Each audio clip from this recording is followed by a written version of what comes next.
Meu povo, se você não teve tempo ou se você está com preguiça de entender os grupos da Copa do Mundo do ano que vem, se são bons, se são ruins, se ficou difícil, se tem grupo da morte, nesse grupo eu espero que eu entenda o que eu anotei aqui, porque eu anotei muita coisa, que vocês entendam também o que eu acho que é o caminho do Brasil nessa Copa do Mundo e um pouquinho também dos caminhos das outras seleções, mas claro que especialmente da seleção brasileira, analisando os adversários, e o que o Brasil pode ter pela frente, passando em primeiro ou segundo lugar, e as outras seleções também. Faz favor de ajudar os três adversários da seleção brasileira.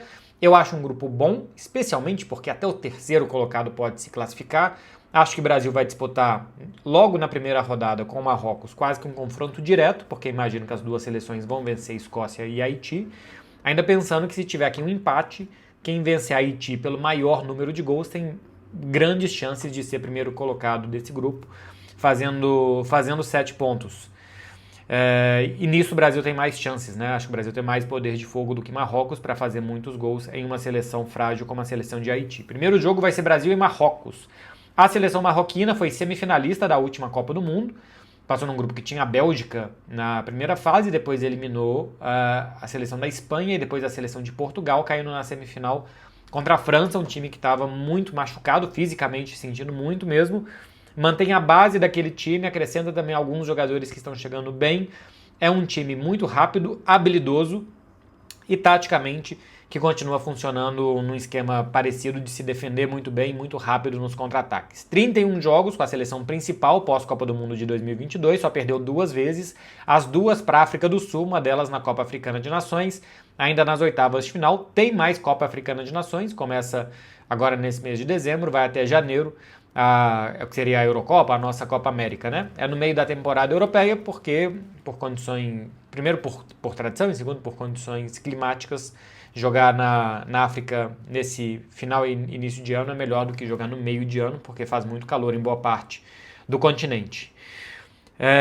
Seguinte, desses 31 jogos, só 2 foram contra seleções que não foram africanas. O Brasil, de Ramon Menezes, ainda lá em 2023, a seleção do Peru, uma vitória e um empate, de resto só seleções africanas Marrocos enfrentou. É um time de muitos destaques, tem o Bono, goleiro que ficou muito tempo no Sevilha, tá no futebol da Arábia Saudita, o Hakimi, considerado, e acho que com justiça hoje, o melhor lateral direito do mundo, joga no Paris Saint-Germain. Tem o Nayef Aguerd, que é um zagueiro do Olympique de Marselha, passou pelo West Ham, passou pela Real Sociedade também, um zagueiro bem experimentado. Salibari, meio-campista do PSV. Tem o Ben Seguir, tá no Bayer Leverkusen. Eu fiz alguns jogos dele pelo Mônaco na temporada passada, é um bom meia de lado de campo. Tem 3 atacantes que atuam no futebol espanhol. O Abde, jogador formado no Barcelona e que hoje está no Betis. Tem o Brahim Dias, jogador do Real Madrid, joga canhoto pelo lado direito, é um jogador importante no elenco do Real Madrid. O Ilias Akomash, também foi formado no Barcelona, está no Villarreal. 3 jogadores mais de lado de campo que fazem esse time de Marrocos ter muita capacidade de sair com bola no pé e também com velocidade. O Enes Hiri, que jogou no futebol espanhol, no Sevilha, hoje está no Fenerbahçe, tem só 28 anos, ainda está numa idade boa. Aí é um atacante mais alto, forte, corpulento para jogadas de bola aérea. Tem o Igor Mori, que é um atacante que está no Lyon, que tem 9 gols em 17 jogos pelo Lyon essa temporada. Vai disputar a posição com o Endrick, inclusive, quando o Endrick chegar ao Lyon no mês de janeiro. Tem o Amrabat, que jogou na Fiorentina, jogou no Manchester United, hoje joga pelo Betis, e o Mazraoui, que jogou no Bayern de Munique, no Ajax, e hoje está no Manchester United já há algumas temporadas. Ou seja, é um elenco cheio de jogadores em Real Madrid, jogador com passagem por Barcelona, jogador em Paris Saint-Germain, jogador em Olympique de Marselha, em Bayer Leverkusen, Lyon, Manchester United, enfim, jogadores muito experientes essa seleção marroquina, e também com uma forma de jogar muito definida, de boa defesa e de bons contra-ataques, coisa que o Brasil, quando enfrentou a Tunísia, por exemplo, teve muita dificuldade. É um muito bom time. O segundo adversário do Brasil é a seleção de Haiti, é uma das seleções mais frágeis da Copa do Mundo, passou como pote 3, inclusive, né? como pote 4, aliás, mas é uma das seleções mais frágeis dessa Copa do Mundo. Chegou a tomar, nesse ciclo, um 5-1 para a seleção de Curaçao, que também é bastante frágil, que vai jogar essa Copa. Como a gente já tinha 3 seleções da América Central e do Norte, né, da CONCACAF, como país de sede, abriu muitas vagas para seleções do Centro e Norte da América, e aí tem uns Curaçao e Haiti na Copa do Mundo. Jogou 2 Copas Ouro nesse ciclo de Copa do Mundo, de 2023 para cá, 6 jogos, porque caiu sempre na primeira fase, e não conseguiu mais do que uma vitória. Na Copa Ouro desse ano, perdeu 2, empatou 1, jogou contra Estados Unidos, Arábia Saudita e Trinidad e Tobago, foi esse o empate, e na Copa Ouro de 2023 perdeu para México e para Honduras e venceu a seleção do Catar. Bastante modesta a seleção do Haiti, que enfrentou o Brasil 5 vezes na sua história, perdeu 4, perdeu por 4-0, 5-1, 6-0, 7-1, tem aquele histórico jogo, né, do início dos anos 2000, uma ação humanitária do Brasil indo jogar no Haiti com Ronaldinho Gaúcho e outras estrelas. A seleção do Haiti, curiosamente, tem uma vitória sobre a seleção brasileira. Em 99, uma Copa do Caribe, o Brasil jogou com seu time sub-20 lá e perdeu por 4-3. Eu procurei para ver quem do Brasil estava naquele time e não achei. Não achei ficha do jogo. Se alguém achar aí, pode me mandar. Porque aquele time do Brasil sub-20 de 99 tinha jogadores como Fábio, Mancini, Matusalém, Ronaldinho Gaúcho, Fábio Baiano, Ferrugem, Juan, Fábio Aurélio, enfim, mas eu não sei se era esse time que jogou contra a seleção do Haiti, simplesmente anedótico, né, que o Brasil tenha jogado um sub-20, uma Copa do Caribe contra o Haiti, vai que tivesse lá jogadores como esses, mas não vi se a ficha do jogo eram esses jogadores, esse era o time, tinha do Júlio César e tal, era o time do Mundial Sub-20 daquele ano. Destaques do time tem o Bellegarde, que é um meio-campista que joga pelo Wolverhampton na Inglaterra, e tem também o Picot, que é um atacante do Inter Miami, normalmente fica no banco de reservas, um time com muitos jogadores na Liga dos Estados Unidos, mas sempre jogadores de pouco destaque. Um jogador aqui de Premier League, tem um zagueiro do Burnley também, e nada muito mais do que isso. A Escócia vai ser o último adversário da seleção brasileira na primeira fase. A Escócia que já jogou algumas vezes em primeiras fases contra o Brasil, a última em 98, a última vez que a Escócia esteve, inclusive, numa Copa do Mundo, e perdeu por 2-1. Na Euro, a Escócia perdeu da Alemanha por 5-1, empatou 1-1 com a Suíça e perdeu da Hungria por 1-0.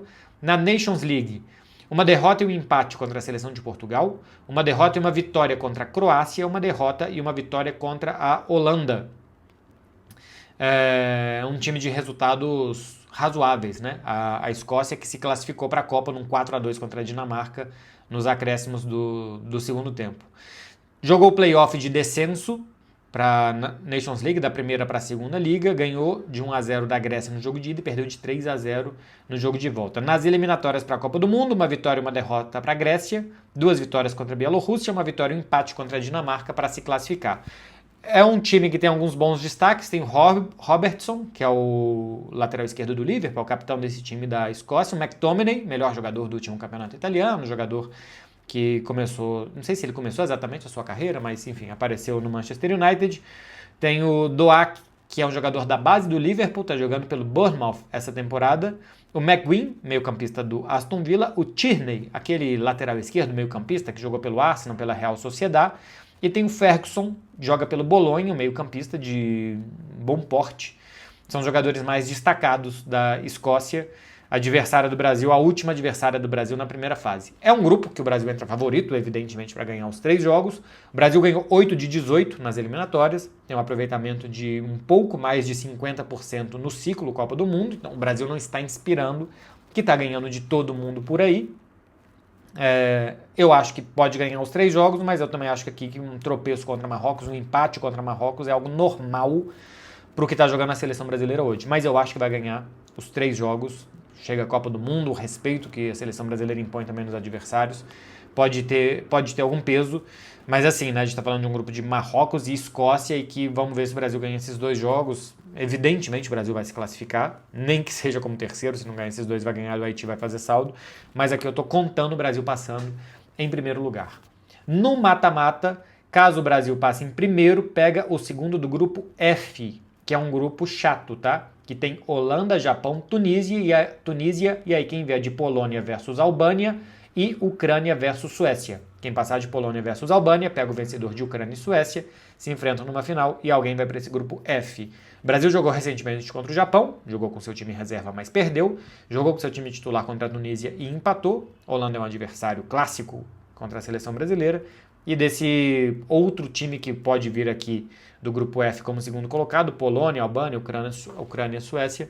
Claro que são seleções mais frágeis, mas seleções com jogadores experimentados também. Um parênteses, a Albânia, que pode numa dessa pintar nesse grupo F, tem a única chance de ter um técnico brasileiro na Copa do Mundo. Silvinho é o técnico da Albânia, tem que passar ainda por 2 mata-matas para o Brasil não ter pela primeira vez uma Copa do Mundo sem nenhum técnico brasileiro. Sempre teve, normalmente, da seleção brasileira, e dessa vez é um técnico italiano. Caso o Brasil classifique em primeiro e passe desse segundo colocado do grupo F, enfrenta nas oitavas de final o segundo do grupo E contra o segundo do grupo I. O grupo E tem Alemanha, Equador, Costa do Marfim e Curaçao, e o grupo I, França, Senegal, Noruega, e aí quem vier de um mata-mata de Bolívia, Suriname e Iraque. Cá entre nós, que mata-mata que é esse? Imaginando aqui que Equador pode ser segundo lugar e Noruega também, se enfrentariam nesse 16avos de final, e a gente pode ter um Brasil e Noruega, um Brasil e Equador nas oitavas de final. Acho chatinho. Vamos ver aqui mais pra frente, tem seleções que podem até pegar coisa pior. Acho chato, tá? Equador é um time forte defensivamente, né? Com BKSS, que era o auxiliar do Sampaoli em 2018. Tem jogadores como Caicedo, Pátio, tem Gonçalo Plata mais na frente. Mas é um time muito forte defensivamente. Estupinhan na lateral esquerda, e que pode incomodar o Brasil pelo vigor físico, embora seja um enfrentamento que o Brasil esteja relativamente acostumado. E a Noruega é um time de muitos gols nas eliminatórias, de um 7-1 no agregado contra a Itália, de Haaland e Sorloth na frente, de Odegaard no meio campo, Ryerson na lateral direita. Enfim, a Noruega tem bons jogadores experimentados também, alguns francos protagonistas nos melhores times do mundo. E eu acho que também é um adversário chato, incômodo, mas pensando aqui que não vai ter uma zebra que a Alemanha não vai passar em primeiro, ou nenhuma zebra que a França não vai passar em primeiro, as oitavas de final ainda são ok para a seleção brasileira. Sendo assim, nas quartas de final de todos os enfrentamentos, eu não vou fazer aqui todos os caminhos, o adversário mais difícil nas quartas de final seria a Inglaterra, e na semifinal pode vir Argentina ou Portugal. Pode ter umas quartas de final entre Argentina e Portugal, e Brasil pegar a Argentina nas semifinais. Se o Brasil passar em primeiro e todos os favoritos passarem em primeiro, França, Alemanha e Espanha vão para um outro lado da chave e só podem jogar contra o Brasil na decisão. França, Alemanha e Espanha só podem pegar o Brasil na final caso eles passem em primeiro e o Brasil também passe em primeiro. Quem cai do lado do Brasil é Portugal, Argentina e Inglaterra, fora Noruega, Equador e por aí vai. Passando para falar das outras seleções a partir de agora.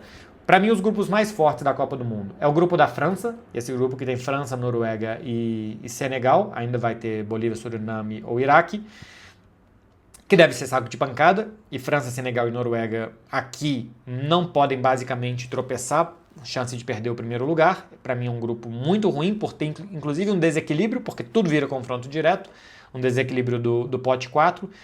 Alemanha, Costa do Marfim e Equador, eu também acho um grupo muito ruim. Costa do Marfim é campeã da Copa Africana de Nações de 2023. Equador é esse time que eu falei que defensivamente é muito forte, que é um time, enfim, que não é bom pegar esses times que se defendem muito bem, que fisicamente são fortes em Copa do Mundo, porque os conjuntos de times de Copa do Mundo, né, assim, as equipes, tecnicamente, taticamente, em nível de entrosamento, muitas vezes esbarram muito em seleções muito defensivas. É normal ver seleções que se defendem muito bem indo longe em Copa do Mundo, e a seleção equatoriana tem isso. E tem Curaçao nesse grupo, que também desequilibra muito, todo mundo vai bater em Curaçao, então tudo depois vai virar confronto direto, e qualquer tropeço pode te tirar uma primeira colocação. E o grupo que tem Inglaterra, Croácia e Gana, eu também acho um grupo difícil, porque Gana também é uma seleção forte, a seleção da Croácia ainda tem lá Perisic de 36 anos, Modric de 40, mas é um time acostumado a chegar, e a Inglaterra tem bons nomes, fez uma eliminatória, um grupo bastante fácil, que não sofreu nenhum gol, mas eu acho bastante equilibrado, ou sim, Inglaterra à frente, mas algum equilíbrio entre Inglaterra, Croácia e Gana nesse grupo. Os grupos mais fracos são os grupos dos cabeças de chave, né? México, Canadá e Estados Unidos sendo cabeça de chave normalmente formam grupos mais frágeis. México, Coreia do Sul, África do Sul e quem vier de Dinamarca, Macedônia, República Tcheca e Irlanda. Esse é um grupo bem fraquinho mesmo. O grupo B, que tem Canadá, Catar, Suíça e quem vier de Itália e Irlanda do Norte, País de Gales e Bósnia, também é um grupo bastante ok. A Itália aqui ganhou um presente, né, nesse sorteio, que ela meio que vira a cabeça de chave por hierarquia e meio que por time também, um grupo com Canadá, Catar, Itália e Suíça é mais equilibrado. Inclusive a Suíça tirou a Itália, né, na última Euro, nas oitavas de final. O grupo D, que tem Estados Unidos, Paraguai, Austrália e quem passar de Turquia, Romênia, Eslováquia e Kosovo também é bastante fraco. Esse grupo aqui eu estou para dizer que Paraguai é o time mais forte. Vamos ver os Estados Unidos, que acabou de fazer 5 no Uruguai, com Maurício Pochettino e tal. Mas é um grupo bastante fraco. Inclusive, se a Turquia se classificar, tem um time bastante interessante, né? Com Yildiz, com Arda Güler, enfim, com Çalhanoğlu. Tem um time interessante a Turquia. Fez uma boa Euro também na temporada passada. A temporada passada era 2024, vai? Não sei se é exatamente temporada passada, mas no ano passado. Mas é um grupo fraco. O grupo de Bélgica, Egito, Irã e Nova Zelândia também. Bélgica entra como cabeça de chave, mas já não é aquela super geração, tem alguma renovação, mas acho que não é o time que já foi. Egito também ainda depende de Mohamed Salah e não tem muita gente que acompanha o Salah nesse grupo. Irã e Nova Zelândia. O grupo da Argentina, com Argélia, Áustria e Jordânia, também um grupo bastante bom para a Argentina. A Argélia é um bom time para os padrões que tem. A Áustria é um dos piores europeus e a Jordânia é a Jordânia. Messi está a 4 gols de se tornar o maior artilheiro da história das Copas do Mundo e numa dessas, num grupo desse daqui, ele pode um golzinho contra a Argélia, um golzinho contra a Áustria, 2 gols contra a Jordânia, dá para imaginar isso, que o Messi passe o Miroslav Klose, assim como o Mbappé, que já tem 12 gols, daqui a pouco também vai passar o Miroslav Klose, um grupo com Senegal, Noruega e Iraque, ou Suriname, ou Bolívia, 3 gols do Mbappé contra a Bolívia, 1 contra a Senegal, 1 contra a Noruega, 5 gols, já chega aos 17, também já passa o Miroslav Klose.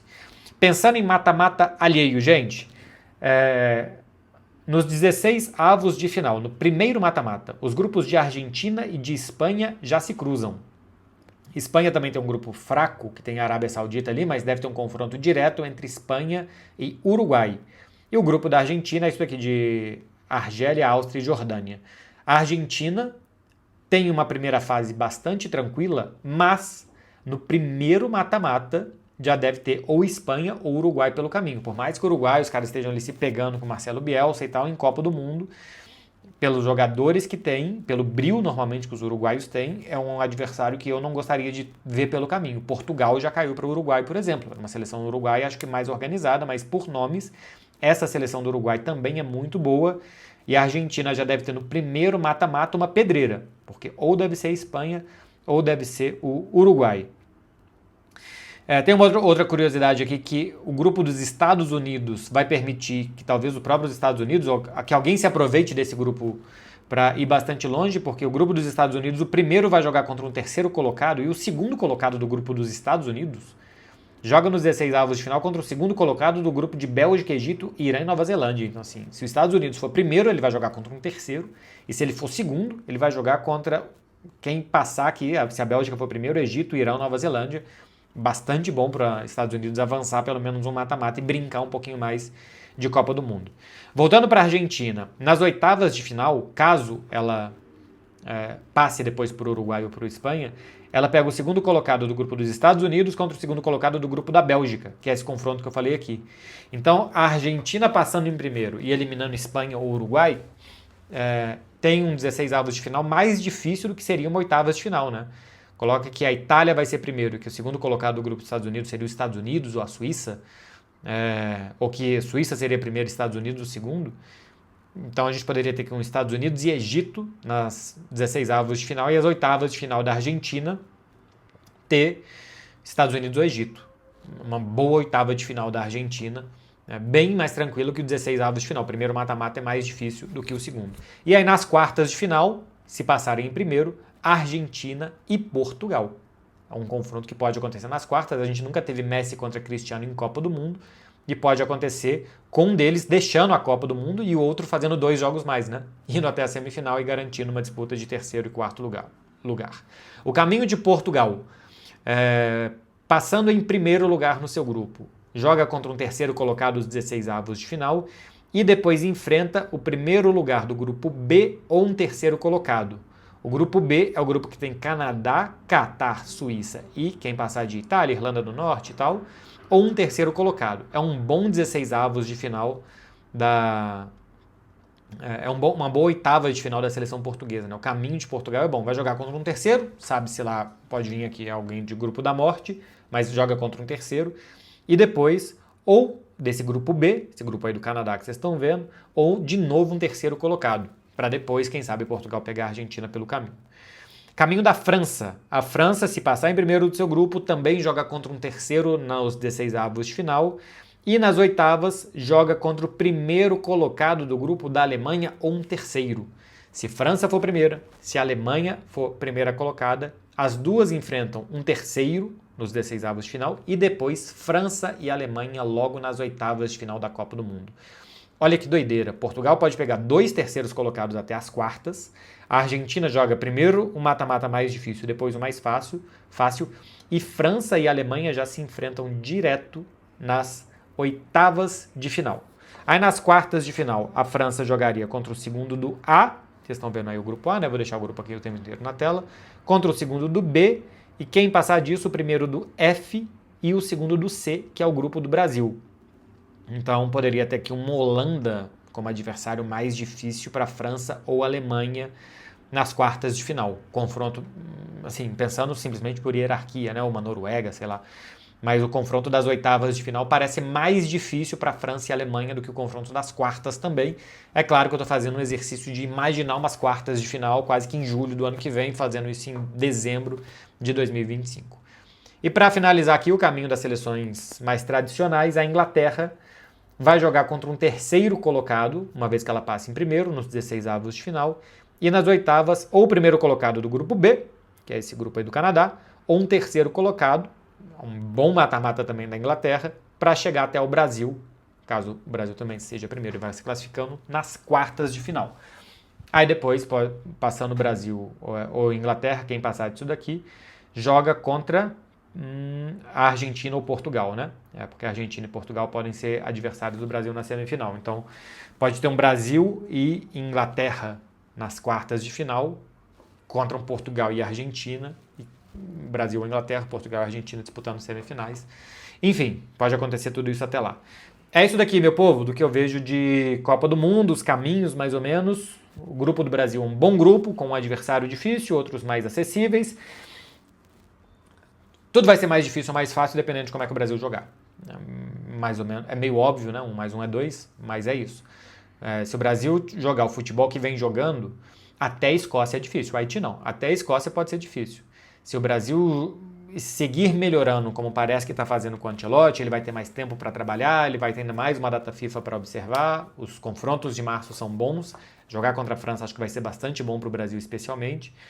Aí a gente vai ter um pouco mais de noção onde que a gente está e como que a gente está. Mas tudo vai depender de se o Brasil vai jogar como o Brasil, como se espera, e até como jogou as 2 últimas Copas do Mundo, ou se o Brasil vai jogar como jogou de 2023 para cá. Isso vai fazer esse grupo ser mais difícil ou mais fácil. Acho que o Brasil passa em primeiro, que o Brasil tem um mata-mata chatinho, que não é nem fácil nem difícil, acho que é chatinho. Outras seleções, a Argentina, por exemplo, tem um caminho mais difícil, Portugal acho que tem um caminho mais fácil, França e Alemanha têm caminhos mais difíceis que o Brasil, porque se enfrentam. Enfim, são os detalhes dessa Copa do Mundo que a gente vai ter ano que vem, entre 11 de junho e 18 a 19 de julho. 19 de julho. É isso, gente. Um beijo pra vocês, hein? Bom final de semana. Até mais. Tchau, tchau.